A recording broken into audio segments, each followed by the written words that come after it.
Next point to understand is what you call as the blood pressure. We all know the ventricles are responsible for distributing or spreading the fresh blood or oxygen-rich blood which has come down from the lungs. First it enters into the left auricle, then it comes down through the atrioventricular aperture, crossing the bicuspid or mitral valve, it enters into the left ventricle. Now this left ventricle is supposed to pump this fresh blood or oxygen-rich blood into the systemic artery or systemic aorta. Now we all know that we have learned in the previous classes that the wall musculature of the wall of the ventricles is thickest, or you can say the left ventricle has the thickest muscular wall.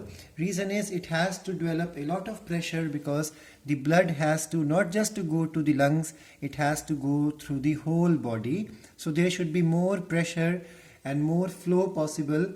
Therefore, the walls of the left ventricle are more thick, or you can say they are thicker plus more muscular in nature, so that the pressure generated is high. Now the pressure exerted by the flowing blood on the elastic wall. Now we also know that there are three types of blood vessels: arteries, veins and capillaries. And we know that arteries are the one which receives the fresh blood, or we can say like that, whenever blood goes out of the heart, away from the heart, it enters into the arteries. Now the fresh blood or oxygen-rich blood, once pumped out of the left ventricle, it goes into the arteries with a great pressure, and that pressure causes the elastic walls of the arteries to show some sort of movement. We have already covered that movement is called as the pulse.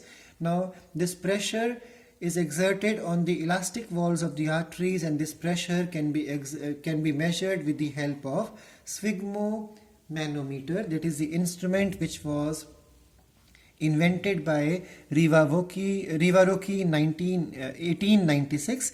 Now the blood pressure is basically measured with the help of sphygmomanometer, with the help of the units of mercury, millimeter of mercury. That means how much mercury rises in millimeters in that graded system. Because if you have seen a instrument used for BP, you must have seen that there is mercury in that is filled in that tube where markations of millimeters are given.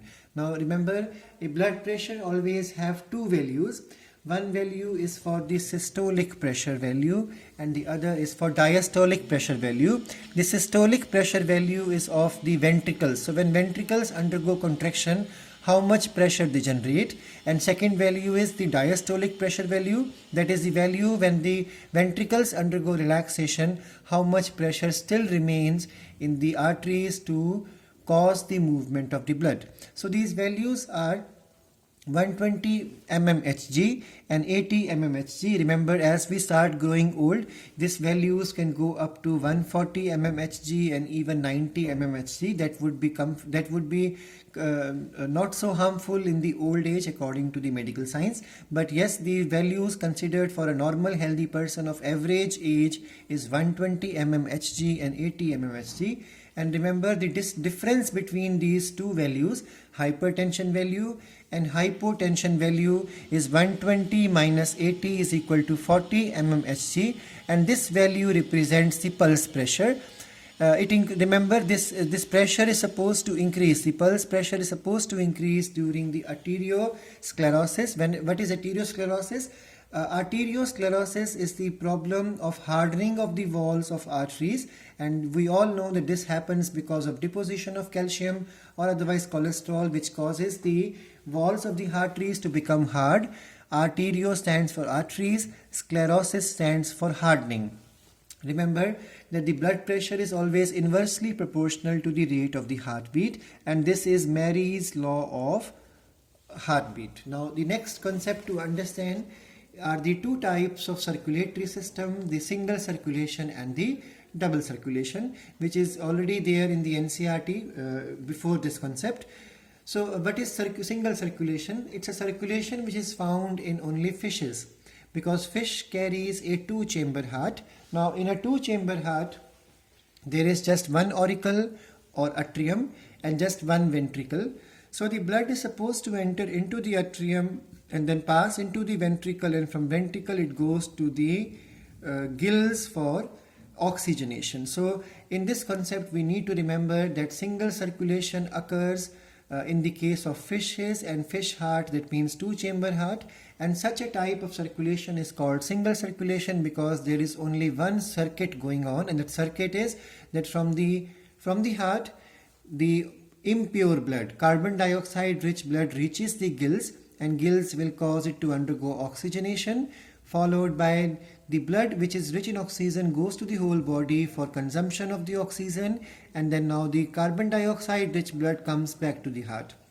So one thing very easy to understand from here is that the single circulation hearts always receive deoxygenated blood for pumping. That's why we can say it receives only the carbon dioxide rich blood for pumping.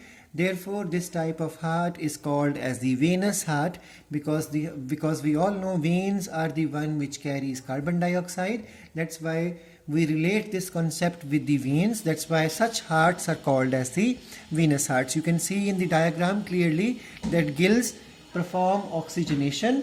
After oxygenation, the blood, pure blood, will go to the whole body, does not go to the heart.